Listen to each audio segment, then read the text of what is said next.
प्यारे बच्चों, जो आज का टॉपिक है उसको हम दो हिस्सों में देखेंगे। जो पहला हिस्सा है basically that is working with data sets. Data set का क्या रोल है, और अगर हम अपना कोई नया डाटा सेट क्रिएट करते हैं तो हम उसके ऊपर कॉपीराइट कैसे एक्वायर कर सकते हैं। डाटा सेट्स का क्या रोल है इसको हम अभी अपनी कमिंग स्लाइड्स में देखेंगे। ये कुछ कंटेंट्स हैं जो आपको राइट हैंड साइड पे दिख रहे हैं, जिनको हम डिस्कस करेंगे कि एआई क्या होता है, एआई, मशीन लर्निंग और जनरेटिव एआई जो आजकल लेटेस्ट ट्रेंडिंग है, इनके बीच में क्या रिलेशन है, क्या डिफरेंसेस हैं, मशीन लर्निंग कितने टाइप्स की हैं, पाइथन ही क्यों सूटेबल है, और पाइथन के और क्या क्या अल्टरनेट्स हैं जिनको मशीन लर्निंग के लिए यूज कर सकते हैं, डाटा सेट क्या होते हैं, रेडीमेड जो एग्जिस्टिंग डाटा सेट्स हैं उनको हम कैसे यूज कर सकते हैं, अपना डाटा सेट अगर हम बनाना चाहते हैं तो क्या क्या स्टेप्स रहेंगे, और अगर हम डाटा सेट बना लेते हैं तो ऐसे क्या पैरामीटर्स हैं कि हम कॉपीराइट पे भी आगे फर्दर प्रोसीड कर सकते हैं।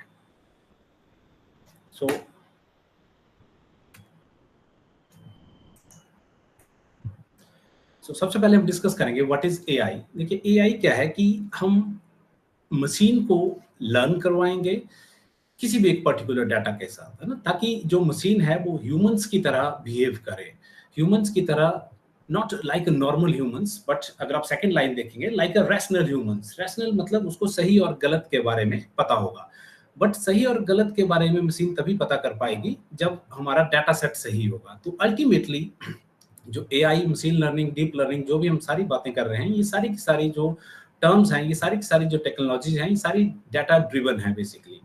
सो एआई क्या है बेसिकली? एआई में हमारे पास एक तो हम डाटा सेट यूज करेंगे जिसकी हम बात कर रहे हैं, we will use the data set, और कुछ एक हमारे पास रेडीमेड एल्गोरिदम्स हैं, एग्जिस्टिंग एल्गोरिदम्स हैं, जिनकी मदद से हम मशीन को ट्रेन करेंगे और वो मशीन कोई ना कोई परफॉर्मेंस, कोई टास्क परफॉर्म करेगी, जिस टास्क को परफॉर्म करने के लिए कुछ ह्यूमन इंटेलिजेंस की जरूरत पड़ेगी, मतलब कुछ हमें intellect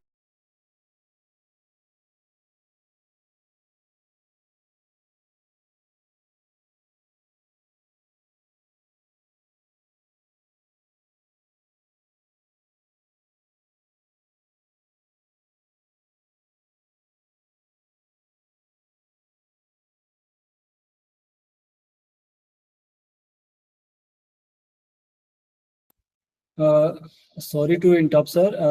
You are not audible. Avinash ji, आपकी आवाज नहीं आ रही है, ये देखिए। सर, अब विजिबल है सर? ऑडिबल है हाँ, sir? Yes yes yes. Okay okay. So अब देखिएगा, जो हमारे पास एक डाउट है कि बेसिक जो डाउट है वो मशीन लर्निंग और डीप लर्निंग को लेके है, तो इस डायग्राम से हम समझ सकते हैं, सिंपल एक सबसेट की डायग्राम है। आर्टिफिशियल इंटेलिजेंस जो है एक ब्रॉड कैटेगरी है, जिसका सब पार्ट अभी हमने लास्ट स्लाइड पे देखा कि machine learning is a subset of artificial intelligence, और deep learning further machine learning का ही एक सबसेट है। अब इनके बीच में डिफरेंसेस क्या है? इस 21st सेंचुरी में हम सब ने देखा कि एआई किस तरह से ग्रोथ कर रही है, और जो मशीन लर्निंग है बेसिकली, मशीन लर्निंग मतलब मशीन को कुछ एल्गोरिदम्स के साथ ट्रेन करना और कुछ प्रेडिक्शंस, कुछ आउटपुट, कुछ आउटकम्स लेना मशीन से on the basis of the data जो हमने मशीन को प्रोवाइड किया। डीप लर्निंग क्या है basically? Deep learning neural networks को यूज करती है जो कि ऑटोमेटिकली फीचर्स को एक्सट्रैक्ट करती है, मतलब कुछ भी आउटपुट बेस्ड नहीं है। हम मशीन को कुछ रॉ इनपुट्स देंगे, मशीन ऑटोमेटिकली कुछ उनमें से फीचर्स को एक्सट्रैक्ट करेगी और कोई ना कोई कंक्लूजन्स ड्रॉ करेगी। फिर आता है हमारे पास generative AI. Generative AI is further again a subset of deep learning, और जनरेटिव एआई हम देखते हैं काफी सारी चीजें हम यूज कर रहे हैं, जैसे चैट जीपीटी है, डीप सीक है, डीप फेक है। और मैं एक छोटा सा एग्जांपल आपको प्रोजेक्ट वर्क के रिलेटेड यहाँ पे दिखाना चाहूंगा, बीच में स्लाइड्स को रोक करके, जो हमने अभी अभी लेटेस्ट यूज किया है। आई होप कि ये वाली स्क्रीन आपको विजिबल होगी। अभी विजिबल है सर ये स्क्रीन?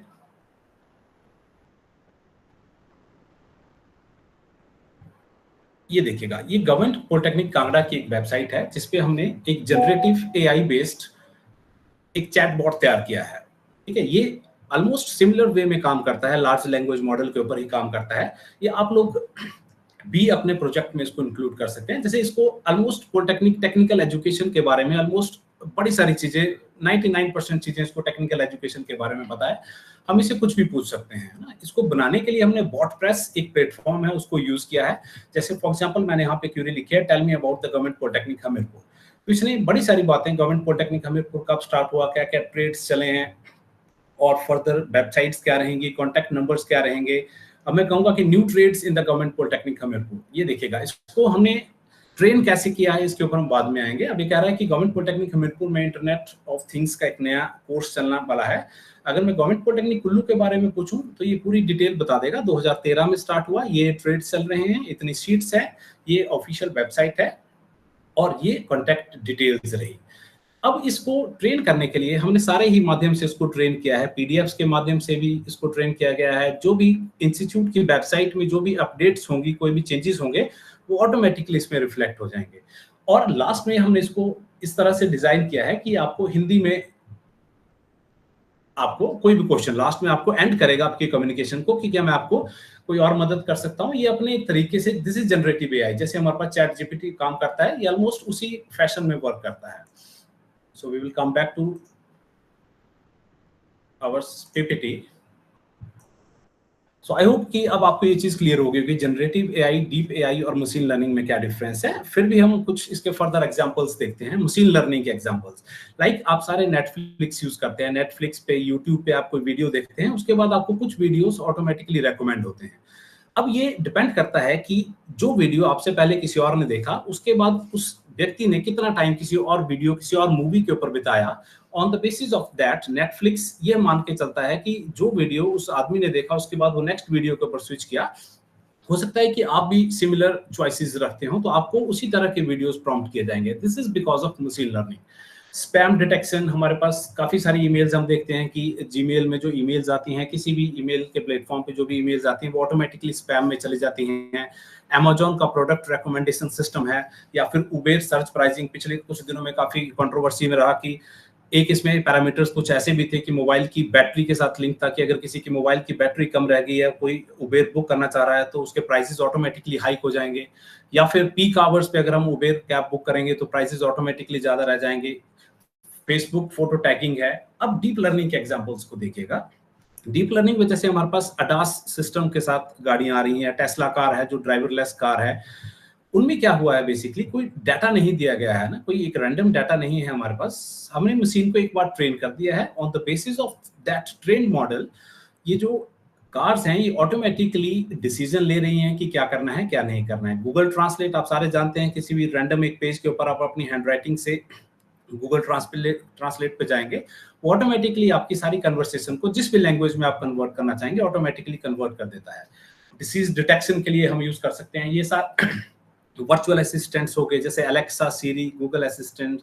हम इनको कोई भी रैंडम टॉक कर सकते हैं और ये अपने नॉलेज बेस के अकॉर्डिंगली, एक्सपर्ट सिस्टम जो भी इनके अंदर जो हमने नॉलेज बेस तैयार कर रखा है उसके अकॉर्डिंगली हमें रिप्लाई करते हैं। देन जनरेटिव एआई, हम सारे आज की डेट में सब वाकिफ हैं सारी चीजों से, chat GPT, deep fake, swapping the faces in the videos, voice cloning, AI music generation. There are a lot of platforms. तो इस एग्जांपल्स के माध्यम से हमें थोड़ा सा आइडिया लगेगा कि मशीन लर्निंग, डीप लर्निंग और जनरेटिव एआई में क्या डिफरेंसेस हैं। अब मशीन लर्निंग दो तरह से प्राइमरीली की जाती है, one is supervised learning and one is unsupervised learning. इस डायग्राम में देखिएगा, सुपरवाइज्ड लर्निंग में हम काफी सारे, ये वाली डायग्राम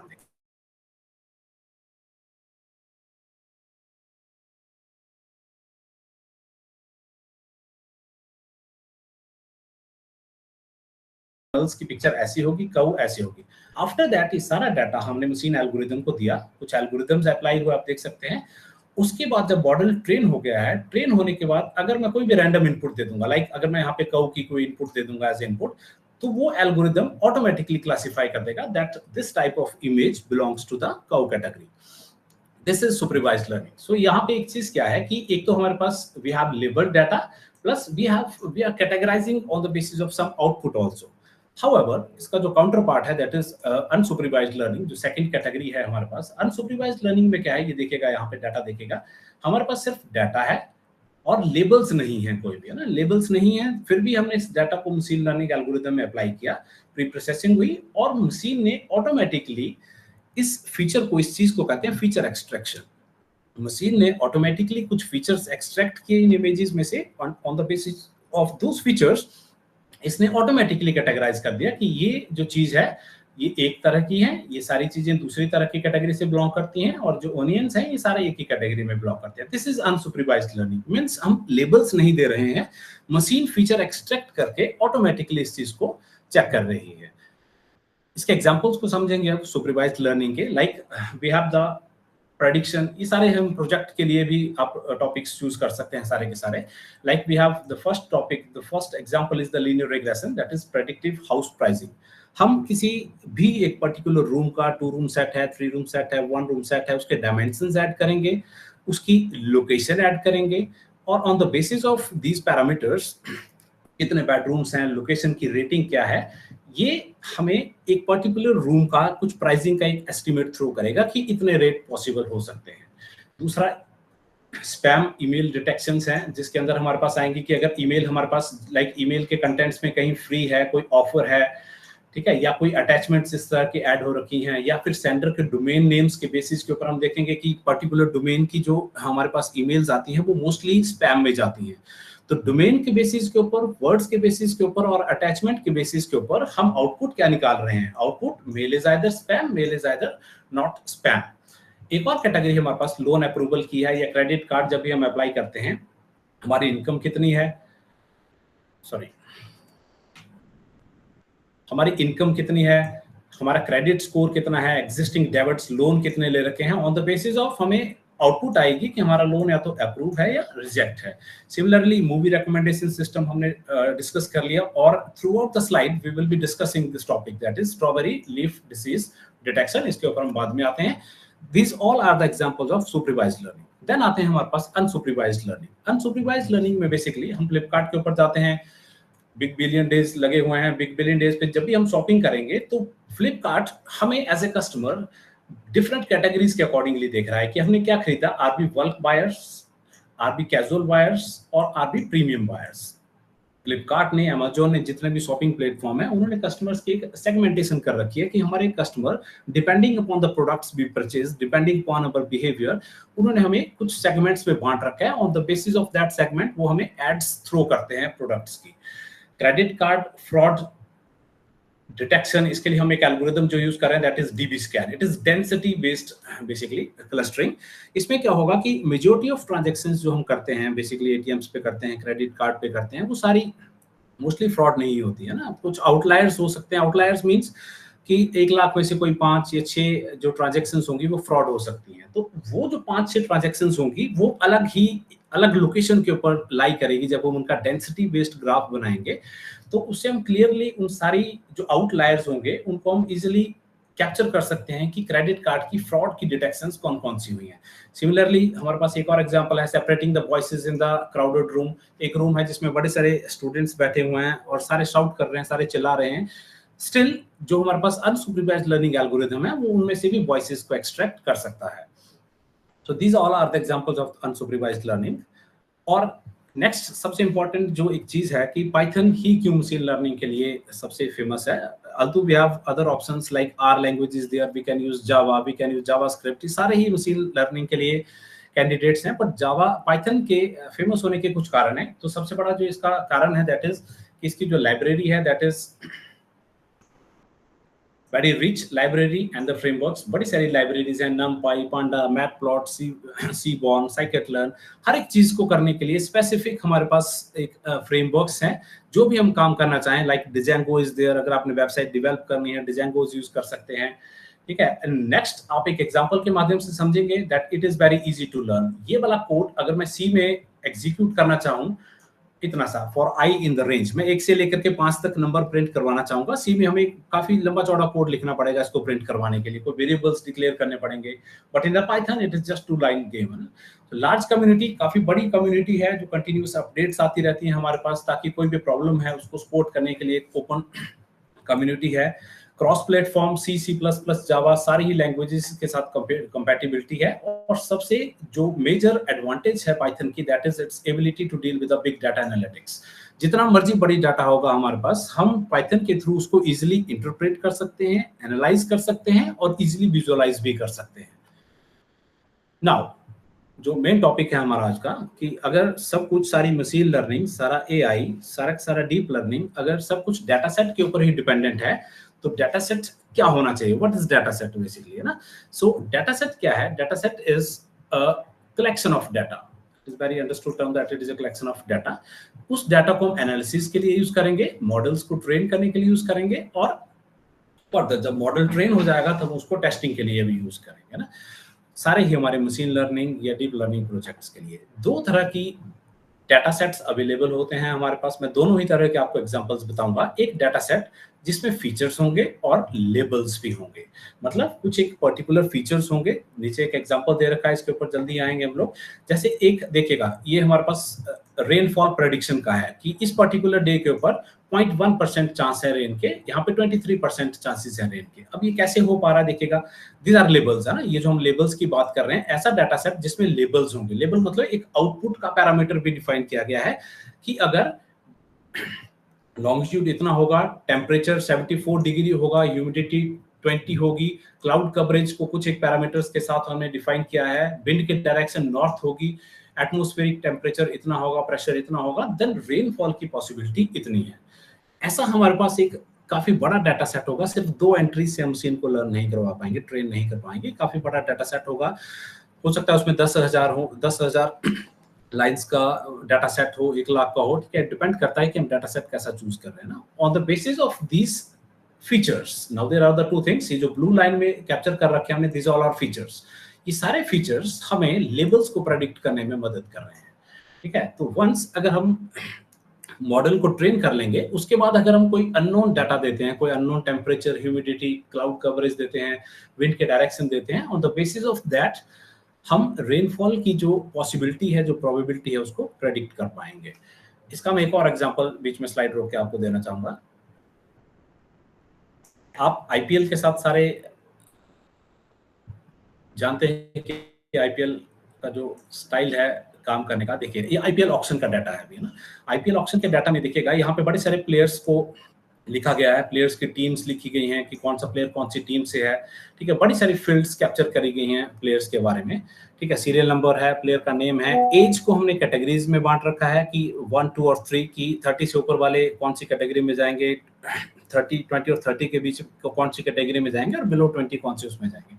कंट्रीज, कौन सी कंट्री से प्लेयर बिलोंग करता है, टीम क्या है, प्लेइंग रोल क्या है, रन्स कितने बना रखे हैं, T20 में विकेट्स कितनी हैं, ओडीआई में रन्स कितने हैं, विकेट्स कितनी ले रखी हैं, कैप्टेंसी का कोई एक्सपीरियंस है नहीं है, ठीक है। ये बट एवरेज कितनी है, स्ट्राइक रेट कितना है, कितने सिक्सेस लगा रखे हैं, कितने रन्स बना रखे हैं, विकेट्स कितनी है, एवरेज कितनी है बॉलिंग की, इकोनॉमी, स्ट्राइक रेट, ऑक्शन का ईयर, ये देखिएगा। अब हमने हर एक प्लेयर के, जो हमारे पास पिछला डाटा था, उसके बेसिस के ऊपर हमने हर एक प्लेयर को एक बेस प्राइस असाइन कर दिया है कि ये प्लेयर का जो बेस प्राइस, हम देखते हैं कि हर एक प्लेयर, जैसे कोई भी एक पर्टिकुलर रैंडम प्लेयर ले लेंगे, उसका एक बेस प्राइस सेट होता है आईपीएल ऑक्शन में ना। तो हमने मॉडल को इन सारे पैरामीटर्स के साथ ट्रेन किया, बेस प्राइस और actual sold price. Base price ये था प्लेयर का और सोल्ड इतने में हुआ। अब जब मैं मॉडल को इस सारे डाटा के साथ ट्रेन करूंगा, इसमें ऑलमोस्ट हमारे पास 2,500-3 हजार के अराउंड डाटा है।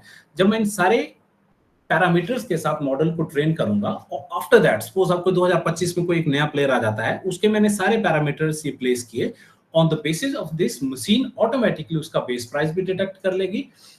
सोल्ड प्राइस तो रन टाइम के ऊपर डिपेंड होगा बेसिकली ना, सोल्ड प्राइस तो नहीं हम जज कर पाएंगे, बट बेस प्राइस को हम प्रेडिक्ट कर पाएंगे कि ये प्लेयर इस कैटेगरी का, इतने इसके स्टैट्स हैं सारे, आज तक इसने इतने रन्स बना रखे हैं फर्स्ट क्लास में, तो इसका जो बेस प्राइस होना चाहिए वो क्या होना चाहिए। इस तरह का जो डाटा है, अभी सारे के सारे फीचर्स थे, ऑक्शन ईयर, ये सारे फीचर्स थे। लेबल क्या था यहाँ पे, label is base price. So I hope कि ये चीज क्लियर होगी सबको।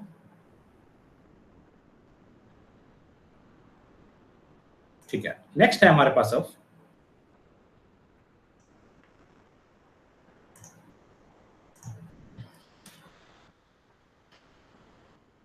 Working with data sets. Data sets के साथ हम लोग कैसे वर्क कर सकते हैं ना। डाटा सेट को यूज करने के बड़े सारे तरीके हैं। वी कैन यूज ऑलरेडी जो हमारे पास एग्जिस्टिंग डाटा सेट्स हैं, जिनमें से एक प्लेटफॉर्म जो बड़ा ही फेमस है, दैट इज कैगल। सारे के सारे प्लेटफॉर्म है, UCI machine, Google data set search, ठीक है। ये टॉप जो 9 थे लिए गए थे, जहां से हम डाटा सेट्स को डाउनलोड कर सकते हैं और इनको हम फर्दर अपने मशीन लर्निंग एल्गोरिथम्स में इनको यूज भी कर सकते हैं। बट हम अपना भी एक डाटा सेट क्रिएट कर सकते हैं। डाटा सेट क्रिएट करने की जरूरत क्यों है, ये मैं आपको अगली स्लाइड में भी डिस्कस करेंगे, ठीक है। How to create our own data sets, ठीक है। कुछ स्टेप्स हैं जो हमें डाटा सेट को क्रिएट करते बार हमें फॉलो करने पड़ेंगे, ठीक है। सबसे पहले जो स्टेप है हमारे पास, the first step is the problem definition, कि हमने करना क्या है। बेसिकली प्रॉब्लम स्पेसिफिक ही डाटा सेट्स तैयार होंगे जैसी प्रॉब्लम होगी उसी प्रॉब्लम के बेसिस के ऊपर हमें डाटा सेट को भी चूज करना पड़ेगा। और फॉर एग्जांपल जो अभी पंकज सर ने कहा कि एक स्ट्रॉबेरी लीफ डिसीज डिटेक्शन के ऊपर जो हमारा रिसर्च वर्क था उसके साथ क्या प्रॉब्लम थी, मैं आपको एक पहले एक स्लाइड डिस्कस करता हूँ। ये देखिएगा एग्जिस्टिंग जो डाटा सेट था that was plant village data set, ठीक है। ये world wide more than 1 crore times use किया जा चुका है, ठीक है। अब इस डाटा सेट के साथ क्या था कि it has only 1565 strawberry images, ठीक है। और इसका इमेज का एक सैंपल भी मैंने यहाँ पे इंक्लूड कर रखा है, ये देखिएगा। This is the strawberry image in the plant village data set. इसके साथ क्या प्रॉब्लम है देखिएगा, इसमें एक तो बैकग्राउंड, एक नेचुरल बैकग्राउंड के साथ इमेजेस को कैप्चर नहीं किया गया था। जब इसको मशीन के ऊपर मैंने ट्रेन किया तो क्या प्रॉब्लम आई कि इसके साथ तो एक्यूरेसी अच्छी आएगी बिकॉज ये हाई रेजोल्यूशन के ऊपर इमेज खींची गई है, परंतु जब उस मॉडल को टेस्ट किया गया नेचुरल इमेजेस के साथ तो जो मशीन की जो एक्यूरेसी थी वो ड्रास्टिकली बड़ी ड्रॉप होगी, अराउंड 30-35-40% के अराउंड एक्यूरेसी रहेगी। मतलब जो मॉडल था वो इस पर्टिकुलर इमेजेस के साथ तो अच्छे से परफॉर्म कर पा रहा था, बट जब उसको रियल टाइम इमेजेस दी गई तब वो अच्छे से परफॉर्म नहीं कर पा रहा था। अब हमारी जो प्रॉब्लम थी देखिएगा, सबसे पहले जो प्रॉब्लम डेफिनेशन की बात हुई that is early disease detection in strawberry leaves in vertical farming environment using deep learning. अब प्रॉब्लम क्या है ये देखिएगा, this is vertical farming setup. Vertical farming जो सेटअप है इसमें वर्टिकल स्टैक्स हैं, एक स्टैक के ऊपर दूसरी स्टैक तीसरी, ऑलमोस्ट एक ही सेटअप के ऊपर 12 to 13 स्टैक्स बनी हुई हैं और इनकी हाइट अराउंड 15 फीट्स के अराउंड है ना। तो अगर हमने डिसीज को डिटेक्ट करना है तो हम ज्यादा से ज्यादा 6 फीट की हाइट तक उसको डिटेक्ट कर पाएंगे, 7 फीट तक कर पाएंगे। उसके ऑनवर्ड्स ये जो लेयर्स हैं इनमें मैनुअल इंस्पेक्शन तो पॉसिबल नहीं है, ठीक है। एक तो ये ड्रॉबैक होगी, दूसरी थी कि जो इमेजेस हम कैप्चर करेंगे वो नेचुरल बैकग्राउंड्स के साथ होंगी, जबकि ये जो प्लांट विलेज डाटा सेट था इसकी जो वो थी हमारे पास जो बैकग्राउंड्स थी that was a fixed background ले रखी थी, ठीक है। अब ये देखिएगा ये हमारा अपना डाटा सेट है जो हमने इमेजेस कैप्चर करी, ये बिल्कुल रॉ इमेज है, नेचुरल इमेज है जिसमें बैकग्राउंड भी है और इन बैकग्राउंड्स के साथ हमने एक अपना डाटा सेट क्रिएट किया। और डाटा सेट क्रिएट करने के लिए कितना वॉल्यूम होना चाहिए, इसका वॉल्यूम मैंने आपको बता दिया। जो प्लांट विलेज डाटा सेट था it has around 1565 strawberry images, है ना। So we will come back to previous slides. So first जो हमारे पास स्टेप था, द फर्स्ट जो स्टेप था that was define the problem and objective, कि हमारा प्रॉब्लम क्या है और हम ऑब्जेक्टिव क्या करना चाहते हैं, कि क्या हम मीट करना चाहते हैं बेसिकली। सो अब हमें पता था कि अब हमने स्ट्रॉबेरी लीफ डिसीज डिटेक्शन करनी है, वर्टिकल फार्मिंग सेटअप है। तो नेक्स्ट स्टेप अब हमें डाटा भी कहीं ना कहीं से लेना पड़ेगा। डाटा के बड़े सारे तरीके हैं, पाइथन से थोड़ा और इजी हो गया आज की डेट में। हम सेंसर्स के थ्रू डाटा ले सकते थे, we can use the cameras जो हमने कर रखे हैं, अभी मैं इसके ऊपर आऊंगा। डेटाबेसेस, एग्जिस्टिंग डेटाबेस से कोई डाटा उठा सकते हैं, या वेब स्क्रैपिंग है। वेब स्क्रैपिंग का मतलब है कोई भी एक प्लेटफॉर्म उठाइए, उस प्लेटफॉर्म में आप एक पाइथन की छोटी सी स्क्रिप्ट रन करिए और उस वेबसाइट के ऊपर जितना भी डाटा अवेलेबल होगा वो सारा का सारा डाटा आप स्क्रैप कर पाएंगे, निकाल पाएंगे। लाइक हमारा एक फाइनल ईयर के स्टूडेंट्स हैं जो वेब स्क्रैपिंग के ऊपर अभी एक प्रोजेक्ट के ऊपर काम कर रहे थे। एचआरटीसी जितनी भी बसेस की बुकिंग हम करते हैं, उन्होंने वेब स्क्रैपिंग की 5 to 10 लाइन्स की स्क्रिप्ट लिखी, एचआरटीसी की जो वेबसाइट है ऑनलाइन बुकिंग की उसके साथ उसको अटैच किया। एचआरटीसी की पूरे हिमाचल की बसेस की जो भी हम बुकिंग करा पाते हैं along with the station, along with their timings, वो सारा का सारा डाटा स्क्रैप हो चुका है। सो डाटा इस तरीके से भी कलेक्ट किया जा सकता है। वी हैव द एपीआईज हम यूज कर सकते थे, और एक मैनुअल डाटा कलेक्शन है जो हमने अपने इस प्रोजेक्ट में यूज कर रखा है, ठीक है। सो अब हम डाटा कलेक्शन के ऊपर आएंगे। मैं आपको ये देखिएगा भाई, this is the data collection. अब डाटा कलेक्शन के लिए, डाटा कलेक्शन स्टार्ट करने से पहले हमें सबसे पहले कोई एक एक्सपर्ट चाहिए जो हमें स्ट्रॉबेरी लीव्स के बारे में, उनकी डिसीजेस के बारे में जानता हो। हर एक जो भी आप डाटा सेट क्रिएट करना चाहते हैं, लाइक एक्सरे इमेजेस का है, टीबी डिटेक्शन के लिए है, तो सबसे पहले आपको कोई ना कोई एक एक्सपर्ट हायर करना पड़ेगा। तो हमारे केस में आशीष बोरिया जी हैं जो कि प्रोफेसर हैं बॉटनी के गवर्नमेंट डिग्री कॉलेज पालमपुर में। हमने उनको कंसल्ट किया, उन्होंने हमारी ये हेल्प करी। आफ्टर इस जो हमारे पास एक ग्रीन हाउस था, उस ग्रीन हाउस में देखने के बाद हमने डिटेक्ट किया कि कुछ हेल्दी लीव्स की कैटेगरीज थी, 2 ही डिसीज्ड की कैटेगरीज थी जो इंडोर जो हमारे पास प्लांट था basically. One is leaf blight and leaf scorch. तो जो हमने ओरिजिनल इमेजेस कैप्चर करी बेसिकली दे आर अराउंड 2500, जिसमें से फाइनली जो हमने इमेजेस अपने पास रखी दे आर अराउंड 1768, है ना, 2500 के आसपास ली। और जो फाइनल जो काम वाली इमेजेस थी, इसके ऊपर हम आएंगे अभी जब मैं पिछली स्लाइड पे जाऊंगा, जो काम वाली इमेजेस बची हमारे पास, जो यूजफुल इमेजेस बची बेसिकली, वो 1768 ही बची हमारे पास, है ना। So this was the second step कि हम डाटा को किसी न किसी तरीके से कलेक्ट करेंगे। Third step is the data annotation and data labelling. कौन से डाटा को कौन से फोल्डर में कैसे ऑर्गेनाइज करना है। अब ये देखिएगा, अगर मैंने 2500 इमेजेस इकट्ठी ले ली हैं, मैं सारी इमेजेस को एक फोल्डर में नहीं प्लेस करूंगा, इसके लिए हमें कोई एक्सपर्ट्स का ओपिनियन लेना पड़ेगा ना। लाइक अगर मैं टीवी डिटेक्शन के लिए कोई डाटा सेट यूज करना चाह रहा हूँ, तो जो भी एक्सरे की इमेजेस आएंगी, मैं कोई ना कोई एक्सपर्ट कंसल्ट करूंगा कि इस तरह की जो एक्सरे की इमेज है ये कौन सी बीमारी से डील कर रही है, किस तरह के क्या सिम्टम्स हैं, ठीक है। सिमिलरली यहाँ पे हमने 3 तरह की जो हमारे पास डिसीजेस थी, 3 तरह की कैटेगरीज थी। One is healthy leaves and the 2 categories belongs to the diseased category, one is leaf blight and leaf scorch. इन सारे ही इमेजेस को हमने एक पर्टिकुलर फोल्डर्स में प्लेस किया, और then after we will go to our fourth step, that is data cleaning। अब मैंने आपको अभी कहा कि मैंने 2500 इमेजेस कैप्चर करी, और उन 2500 इमेजेस में से हमने कितनी इमेजेस रखी हैं अपने पास, फाइनल इमेजेस 1768 इमेजेस हम रह गए हैं। अब डाटा क्लीनिंग क्या है बेसिकली, अब इसको समझते हैं। What is data cleaning? Data cleaning मतलब जब इमेजेस कैप्चर की गई, अब इमेजेस कैप्चर करने के लिए भी बड़े सारे पैरामीटर्स थे ताकि मॉडल जो था वो रोबस्ट हो। रोबस्ट मतलब उसके पास कैपेबिलिटी हो हर तरह की इमेज को समझने की, है ना। इसके लिए ऐसा जरूरी नहीं है कि हम एक ही डिस्टेंस से सारे के सारे इमेजेस खींचे। हमने अलग अलग डिस्टेंसेस से सारी इमेजेस कैप्चर करी, अलग अलग डे टाइम पे इमेजेस कैप्चर करी, वेदर कंडीशंस जब अलग अलग थी, सनी थी, क्लाउडी था, ठीक है। तो बड़े सारे पैरामीटर्स को इंक्लूड किया। 5 से 6 बार में हमने सारा डाटा कलेक्ट किया, और डाटा कलेक्शन के बाद अगर कुछ हमारे पास कुछ डुप्लीकेट इमेजेस आ गई हैं, कुछ इरेलीवेंट इमेजेस है ना, डुप्लीकेट इमेजेस आ गई हैं, तो ये हमें यहाँ से इनको डाटा क्लीनिंग मतलब उन सारी इमेजेस को हटा दिया। 2500 में से हमने 1768 रखी। कुछ इमेजेस हो सकता था करप्टेड हो, कुछ अनरीडेबल हो, ब्लर इमेजेस भी हो सकती थी। उसके बाद हमें क्या करना पड़ा कि स्टैंडर्डाइज द इमेज फॉर्मेट। अब हमने क्या किया बेसिकली, हमने फाइनल ईयर के एक बच्चा भी हमने इसमें इंक्लूड कर रखा था, उसके पास आईफोन था, तो आईफोन की जो फोन की एक्सटेंशन थी, इमेजेस की एक्सटेंशन थी HYIC, ऐसी इमेज के साथ, जैसे हमारे मोबाइल्स में JPEG के साथ फोटो कैप्चर होती है, उनमें HYIC के साथ कैप्चर होती है शायद, है ना।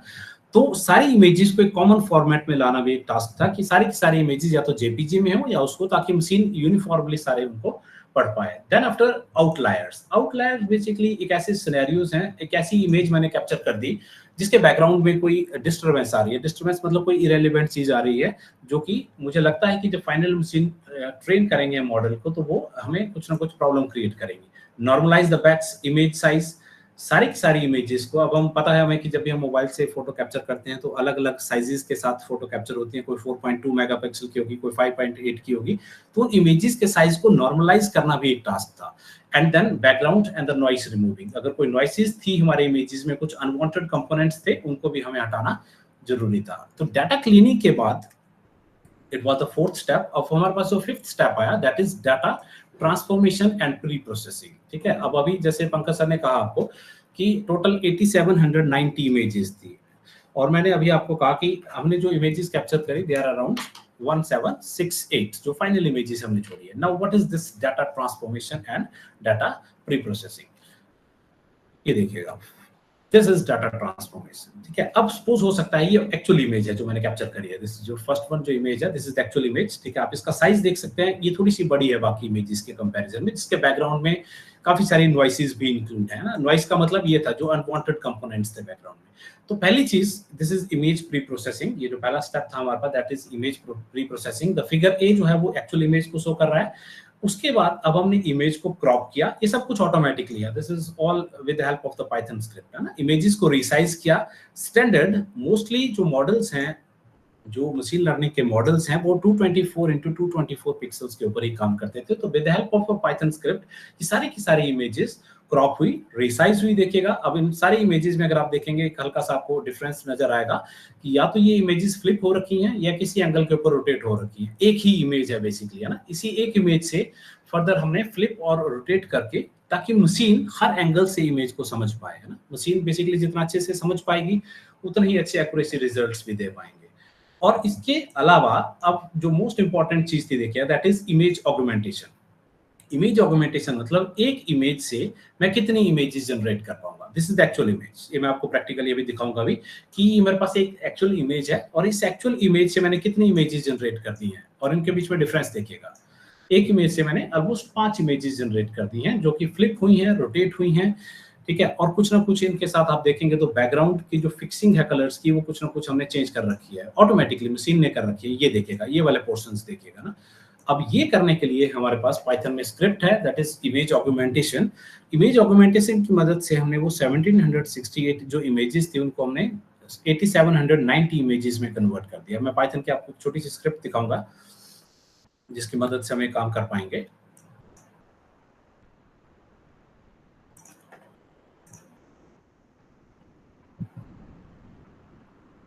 ये देखिएगा, this is the Python script, sorry, this is the image generation. Image generation के साथ ये देखिएगा, इनके पैरामीटर्स को देखिएगा, लाइब्रेरीज हमने इंक्लूड करी हैं यहाँ पे, ठीक है, कुछ लाइब्रेरीज यूज करी। ये देखिएगा रोटेशन एंगल, इमेज को हमने एक रोटेशन का एंगल फिक्स किया है, दैट 40 डिग्री प्लस माइनस दोनों ही एंगल्स के ऊपर रोटेट हो। विड्थ शिफ्ट मतलब इमेजेस ऑटोमेटिकली 20% लेफ्ट 20% राइट में, हाइट में भी और विड्थ में भी दोनों ही डायरेक्शंस में शिफ्ट हो। रीस्केल मतलब जो ऑटोमेटिकली हम इमेजेस लेते हैं, हम सारे ये बात जानते हैं कि जो इमेजेस होती हैं उनकी जो रेंज होती है वो 1 to 255 पिक्सल्स तक रेंज करती है। तो हमने इसको डिवाइड कर दिया है ताकि जो इनकी पिक्सल वैल्यूज थी वो 0 से 1 तक सारी की सारी शिफ्ट हो जाए, ताकि मशीन पैरामीटर्स को इजीली लर्न कर पाए। शेयर रेंज इज 20% मतलब इमेज को कितने स्लैंटिंग पोजीशन के ऊपर रखा गया है, जूम कितने लेवल पे किया गया है और फ्लिप इमेज को किया गया है या नहीं किया गया। जब मैं स्क्रिप्ट को रन करूंगा, ये देखिएगा मैंने टारगेट फोल्डर में एक पाथ दे रखा है इमेज का, जब मैं इसको रन करूंगा आफ्टर दैट एक टारगेट फोल्डर में हमारे पास इमेजेस बनके तैयार हो जाएंगी और उन इमेजेस को हम अपने डाटा सेट में फर्दर डाल देंगे, सारी की सारी इमेजेस को।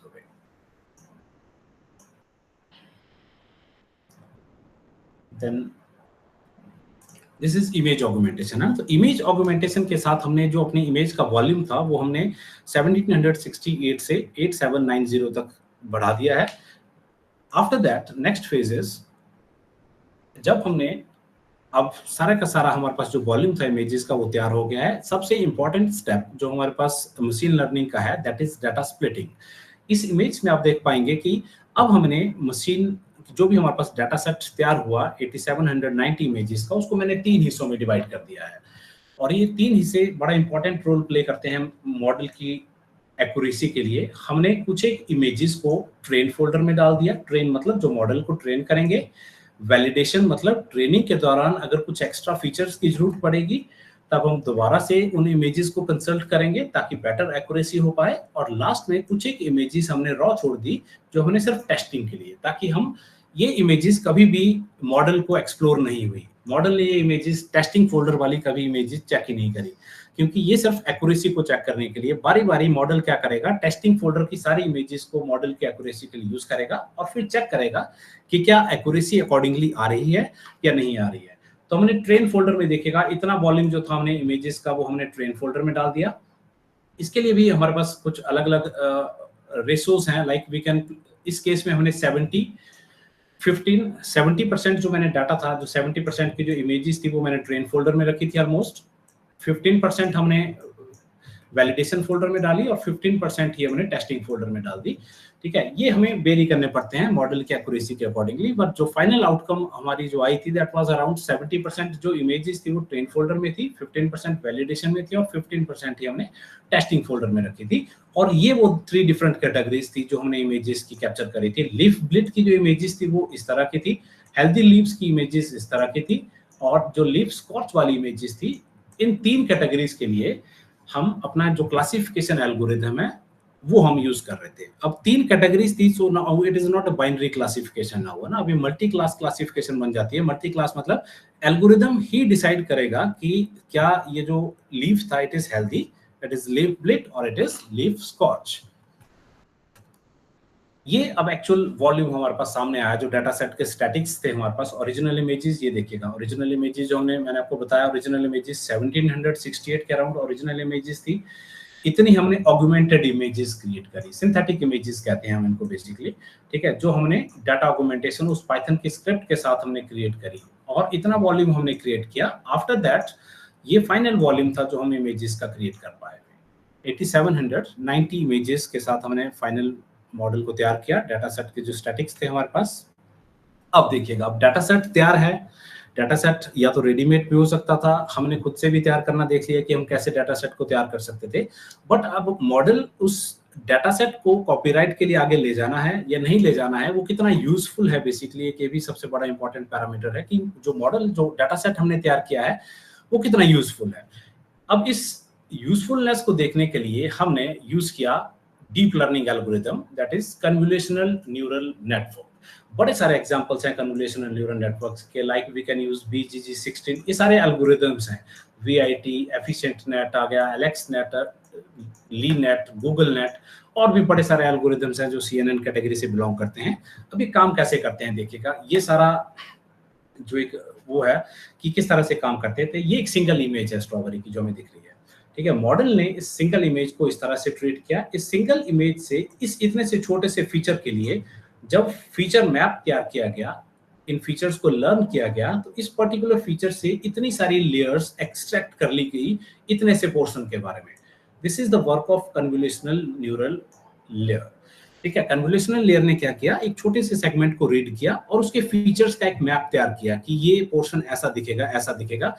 उसके बाद ये सारे पैरामीटर्स में से जो कन्वोल्यूशनल लेयर 1 से आए, उन सारे ही पैरामीटर्स को पूलिंग लेयर ने, जो इंपॉर्टेंट हमारे पास जो फीचर्स थे, इंपॉर्टेंट फीचर्स, उनको रखा, बाकी सारे के सारे फीचर्स को डिलीट कर दिया, और जो यूजफुल फीचर्स थे उनको नेक्स्ट कैटेगरी में थ्रो किया, और दोबारा से एक मच डीपर, मतलब ज्यादा डिटेल्ड का एक आर्किटेक्चर अप्लाई किया ताकि और ज्यादा फीचर्स एक्सट्रैक्ट हो पाए। ज्यादा फीचर एक्सट्रैक्ट हुए, अगेन जो यूजफुल थे उनको रखा गया, बाकियों को डिलीट कर दिया गया, और जो सारे फीचर लास्ट में हमारे पास आए, इसको मैं एक इमेज के माध्यम से आपको समझाऊंगा भी कैसे काम कर रहा है, ठीक है। जो सारे फीचर्स आए उन सबको हमने फुली कनेक्टेड लेयर्स में दे दिया। फुली कनेक्टेड लेयर क्या करेगी, सारे के सारे फीचर मैप्स को स्टडी करेगी और फिर एक कंक्लूजन ड्रॉ करेगी कि ये जो फीचर्स हमने एक्सट्रैक्ट किए ये कितने यूजफुल थे हमारे पास, ठीक है। अब मैं आपको एक इमेज दिखाता हूं पहले, फिर हम बात करते हैं इसके ऊपर। ये देखिएगा, डीप लर्निंग फीचर्स की हम बार बार बात कर रहे हैं कि फीचर्स क्या हैं, फीचर क्या हैं, ठीक है। इस इमेज को देखिएगा, इस इमेज में क्या है कि सपोज अगर तो डाटा इस तरह का डाटा था हमारे पास, है ना, if the data is organised, ठीक है, तब तो हम डीप मशीन लर्निंग यूज कर पाएंगे। बट सपोज ये कोई इमेज थी जिसमें कैट हमें शो हो रही है, जब मशीन लर्निंग इस इमेज को लर्न करेगी, इसके फीचर्स को लर्न करेगी कि ये ईयर हैं, ये आईज हैं, राउंड शेप की होंगी, कलर ऐसा होगा, ठीक है। जब मशीन ने सारे फीचर्स लर्न कर लिए, उसके बाद हो सकता है कि नेक्स्ट जो इमेज जो कैट की आए हमारे पास वो ऐसी ना हो, ना, ऐसी ना हो, किसी और डायरेक्शन में कैट बैठी हो। फिर भी जो फीचर्स एक्सट्रैक्ट हुए थे सारे के सारे, जो भी हमने फुली कनेक्टेड लेयर देखी, वो फुली कनेक्टेड लेयर क्या करेगी, उन सारे फीचर्स को कनेक्ट करेगी आपस में, और फिर कोई ना कोई कंक्लूजन ड्रॉ करेगी कि ये जो फीचर्स थे, जैसे ईयर था या कोई भी जो भी हमसे जिस इमेज में, उस पर्टिकुलर इमेज में जो भी कैट के जो फीचर्स नजर आएंगे उनको इस इमेज के साथ मैच किया जाएगा, और फिर कोई ना कोई हमारे पास एक कोई ना कोई कंक्लूजन ड्रॉ किया जाएगा। ये हमारे पास एक एडवांटेज है डीप लर्निंग एल्गोरिथम्स की, कि डाटा अगर आउट ऑफ द वे भी आएगा तब भी मशीन कोई ना कोई कंक्लूजन्स को ड्रॉ कर पाएगी। So this is how this convolutional neural networks work. अब हमारे केस में क्या है देखिएगा कि हमने डाटा सेट तैयार कर दिया, मॉडल्स हमारे पास आ गए हैं। अब हम क्या करना चाहते हैं, ये सारे मॉडल्स देखिएगा मैंने डाटा सेट्स के ऊपर अप्लाई किए, मैं इनका कोड भी आपको थोड़ा सा दिखा दूंगा लास्ट में। ये सारे मॉडल्स मैंने उस प्री ट्रेंड जो हमारे पास, जो हमारा अपना डाटा सेट था उसके साथ यूज किए, और अब एक्यूरेसी देखिएगा कितनी एक्यूरेसी है। ये जो एक्यूरेसी है वो टेस्टिंग इमेजेस के साथ है, ये फाइनल एक्यूरेसी जो हमारे पास आई है। बड़े सारे पैरामीटर्स हैं, लाइक प्रिसीजन क्या होता है, रिकॉल क्या होता है, ये सारे एक्यूरेसी के टुवर्ड्स कंट्रीब्यूट करते हैं सारे के सारे। बट अगर मोटे तौर पे देखें, ये जो BGG16 BGG19 जो मॉडल था हमारे पास, इसकी एक्यूरेसी आई है लगभग 99.36 एक्यूरेसी। मतलब ये जो मॉडल था BGG19, ये लगभग 99.36% के साथ सारी इमेजेस को करेक्टली क्लासिफाई कर दे रहा था, और लॉसेस कितने थे, लॉसेस बिल्कुल नेग्लिजिबल लॉसेस थे, 2.30% लॉसेस थे। सो ओवरऑल अगर हम बाकी मॉडल्स के साथ इसको कंपेयर करें, BGG16 की एक्यूरेसी थोड़ी कम थी, ठीक है। मॉडल किस हिसाब से फीचर्स को एक्सट्रैक्ट करते हैं, इसके बेसिस के ऊपर वो एक एक्यूरेसी ड्रॉ करते हैं। और अब देखिएगा, अब हमारे पास एक मॉडल, फाइनली हम कंक्लूजन पे आ गए हैं कि ये मॉडल सबसे अच्छा है जिसकी एक्यूरेसी सबसे ज्यादा है। अब एक्यूरेसी ज्यादा है, दिस इज द कंक्लूजन कि BGG19 जो था वो it is the best model. अब हम क्या करेंगे, अब जब भी हम पाइथन की एक स्क्रिप्ट लिखेंगे, ठीक है, पाइथन की स्क्रिप्ट लिखने के बाद हमारे पास हम एक मॉडल को सेव करेंगे। मैं आपको लास्ट में इसका कोड शो करूंगा, ठीक है। पाइथन की स्क्रिप्ट में मॉडल को सेव करेंगे और जो मॉडल सेव होगा it will be saved with the help of the .h5 extension. इस मॉडल के कोड को आप उठाइए, जो एक फाइनल एग्जीक्यूटेबल फाइल बनेगी, एग्जीक्यूटेबल तो नहीं होगी, फाइनल जो आउटपुट फाइल बनेगी ट्रेंड मॉडल की, उस मॉडल की फाइल को आप अपने HTML के कोड में रखिएगा, इमेजेस कैप्चर करिए और आउटपुट आपके पास आ जाएगी। अब इससे ओवरऑल अभी फ्यूचर में क्या वर्क पेंडिंग है अभी हमारे पास कि उस मॉडल को जो BGG19 मॉडल आया, इसके थ्रू हम एक ऐसा हार्डवेयर एक सेटअप तैयार करें जो इमेजेस को ऑटोमेटिकली कैप्चर करे और अगर कोई डिसीज आती है तो फार्मर को नोटिफाई कर दे। इसके ऊपर अभी जो वर्क है वो लेटेस्ट स्टेज के ऊपर काम पे चला हुआ है, अभी हम इसके ऊपर काम कर रहे हैं, ठीक है। अभी सारा काम हो गया, मॉडल कितने यूजफुल थे। जो नेक्स्ट सबसे इंपॉर्टेंट चीज है कि अगर मॉडल जो हमने बनाया, जो डाटा सेट हमने बनाया, अगर वो इतनी अच्छी एक्यूरेसी दे रहा है तो क्यों ना उसको कॉपीराइट कर लिया जाए, क्यों ना उसके ऊपर अपना एक प्रॉप्रिएटरी हक रखा जाए कि ये हमने क्रिएट किया है, ठीक है। अब कॉपीराइट की बड़ी सारी कैटेगरीज है ना। कॉपीराइट और पेटेंट दो चीजें हैं बेसिकली, दोनों अलग अलग चीजें हैं। जो पेटेंट है बेसिकली वो किसी प्रोडक्ट या प्रोसेस के ऊपर है, या तो आपने कोई प्रोसेस इन्वेंट कर दिया है, कोई डिस्कवरी कर दी है, कोई खोज कर दी है किसी प्रोडक्ट की या किसी प्रोसेस की, दैट कम्स अंडर पेटेंट। जो कॉपीराइट है बेसिकली ये काम है आपका, ओरिजिनल काम है जो आपने किया है, ठीक है। अब ये डिफरेंट कैटेगरीज में लाइक कर सकता था, like it can be literary work, books हो सकती थी, novel, poems, article, computer program, databases आप डिजाइन कर सकते थे। ड्रामेटिक वर्क हो सकता था, आपने कोई प्लेज, स्किट्स हैं, स्क्रिप्ट्स हैं, स्क्रीन प्ले किए हैं, अगर आपने कर दिया उसके बाद आप उसके ऊपर कॉपीराइट ले सकते हैं। म्यूजिकल वर्क है, आपने कोई म्यूजिक कंपोज किया है, जो हमने काम किया है it falls under this category, that is artistic work, ठीक है। पेंटिंग, ड्राइंग, फोटोग्राफ्स हैं, ठीक है। सिनेमेटोग्राफी मतलब अगर कोई मूवीज हैं, वीडियोस हैं, शॉर्ट फिल्म्स हैं, साउंड्स की रिकॉर्डिंग है, कंप्यूटर सॉफ्टवेयर प्रोग्राम्स, आपने देखा होगा बड़ी सारी वेबसाइट्स के ऊपर नीचे लिखा होता है कॉपीराइट, है ना। तो अगर कोई डिजाइन है, कोई सॉफ्टवेयर है, कोई प्रोग्राम है, कोई डिजाइन लेआउट आपने तैयार किया है किसी वेबसाइट का, आप उसके ऊपर भी कॉपीराइट ले सकते हैं। वेबसाइट्स के ऊपर ले सकते हैं, डिजिटल कंटेंट्स के ऊपर ले सकते हैं, इन सारी ही कैटेगरीज में कॉपीराइट को क्लेम किया जा सकता है। कॉपीराइट लेंगे कैसे देखिएगा, कॉपीराइट लेने के लिए ये कुछ स्टेप्स हैं। सबसे पहले तो हमें अपना वर्क आइडेंटिफाई करना पड़ेगा कि हम कौन से वर्क के कैटेगरी के अंदर लाइक कर रहे हैं। जैसे हमारे वाला कौन सी कैटेगरी में लाइक किया अभी, it lies under the artistic work, है ना।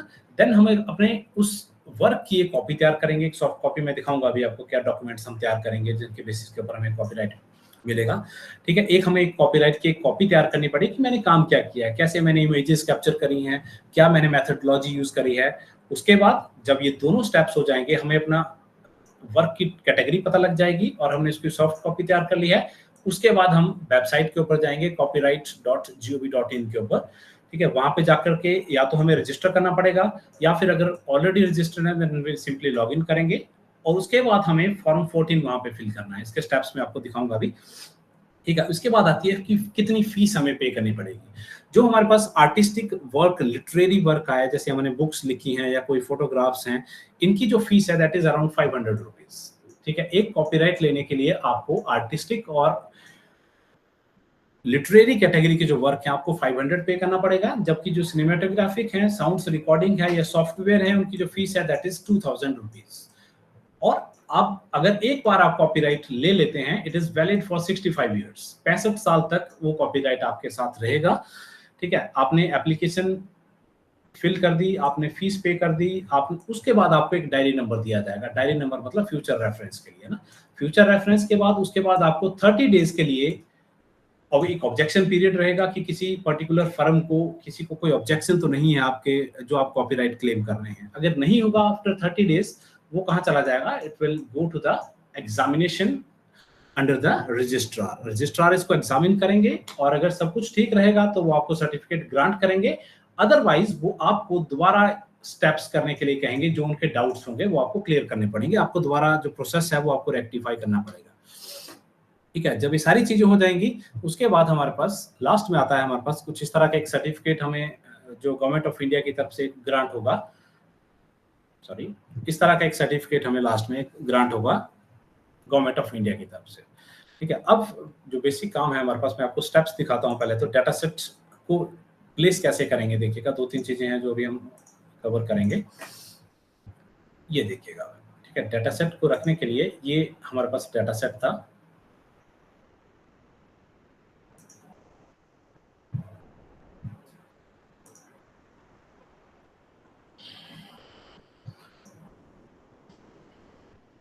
ये देखिएगा भाई, कुछ एक लाइब्रेरीज हमें इंक्लूड करनी पड़ेंगी यहाँ पे, ठीक है। लाइब्रेरीज को हमने इंक्लूड किया और उसके बाद ये देखिएगा, फिर हमने अपने डाटा सेट का पाथ दिया बेसिकली। अब हमें मशीन को समझाना है। अब इसके दो तरीके हैं देखिएगा इस काम को करने के, या तो मैं एनाकोंडा नेविगेटर यूज करूंगा। आप सारे, मुझे लगता है फाइनल ईयर के स्टूडेंट्स आप सारे गो थ्रू हुए होंगे एनाकोंडा नेविगेटर के थ्रू भी, ठीक है। या तो मैं इसको एनाकोंडा नेविगेटर के साथ चला रहा हूँ, जुपिटर नोटबुक मैंने यूज करी है अभी फिलहाल इसको रन करने के लिए। यहाँ पे मैंने अपना पाथ दे रखा है कि जो मेरा कंप्लीट डाटा सेट है ये मैंने सी ड्राइव में जाकर के एक्सपर्ट लेक्चर और 5 एक फोल्डर है वो मैंने उसमें प्लेस कर रखा है, ठीक है। उसके बाद जो मैंने 70 और 30% की जो रेशो बताई, मैंने 3 फोल्डर्स क्रिएट किए, ट्रेनिंग, वैलिडेशन और टेस्टिंग की डायरेक्टरीज के। और उसके बाद हमने प्री प्रोसेसिंग करी इमेजेस की। ये देखिएगा कि हमने सारी की सारी इमेजेस, मैंने आपको कहा कि 224 into 224 में कन्वर्ट हो जाएंगी। Batch size is 32। Batch size का मतलब है कि एक बारी में एल्गोरिदम कितनी इमेजेस को ट्रीट करेगा। सो इट इज 32, ठीक है। 32 इमेजेस को, उसके बाद हमने ये सारे पैरामीटर्स लगाए शिफ्टिंग के, रीस्केल के, और ये देखिएगा फाइनल कंक्लूजन हमारे पास आ गया है कि एक फोल्डर में हमारे पास इतनी इमेजेस हैं, सेकंड फोल्डर में, ठीक है। ये जो थी ट्रेनिंग फोल्डर की इमेजेस हैं 6611, ठीक है। ये हमारे पास वैलिडेशन फोल्डर की हैं, और टेस्टिंग फोल्डर में हमारे पास अराउंड 1099 इमेजेस जो थी वो तीसरी कैटेगरी के साथ हमारे पास बिलोंग करेगी, ठीक है। उसके बाद जब हम काम कर लेंगे सारा का सारा, फिर हम मॉडल को, ये देखेगा, ये हमने बीजीजी मॉडल को ट्रेन किया। ट्रेन करने के बाद नीचे जो मेन इंपॉर्टेंट पैरामीटर हैं, एक्यूरेसी दिखाता हूं मैं आपको। एक्यूरेसी के साथ साथ एक कंफ्यूजन मैट्रिक्स है जो लास्ट में कैटेगराइज करेगी कि जो हमारी आउटपुट है वो कितनी यूजफुल है। ये देखिएगा, this is the final output, ठीक है। कि जो मॉडल जो फाइनली ट्रेन हुआ हमारे पास, ये आउट ऑफ 501 इमेजेस में से 501 को ही करेक्टली क्लासिफाई कर दे रहा है, जबकि हेल्दी वाली कैटेगरी में क्या है, 549 को करेक्टली क्लासिफाई कर दे रहा है। 9 ऐसी इमेजेस हैं जो कि ये इनकरेक्टली क्लासिफाई कर दे रहा है, जो उसको पता नहीं चल पा रहा है कि ये कौन सी कैटेगरी में बिलोंग करती है।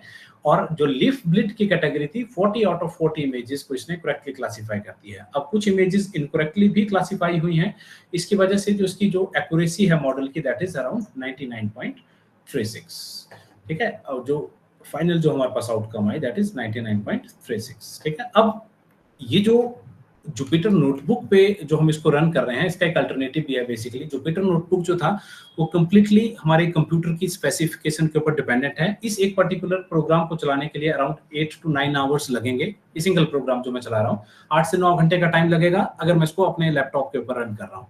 इसका एक अल्टरनेट है हमारे पास, दैट इज गूगल कोलैब। ये देखिएगा, ठीक है। गूगल कोलैब के थ्रू भी हम इसको रन कर सकते हैं। गूगल कोलैब क्या है, ऑनलाइन प्लेटफॉर्म के माध्यम से हम इसको रन करेंगे, ठीक है। ये भी वैसे ही आउटपुट, सारी की सारी आउटपुट्स हमें जनरेट करेगा जैसे हमारे पास आई थी।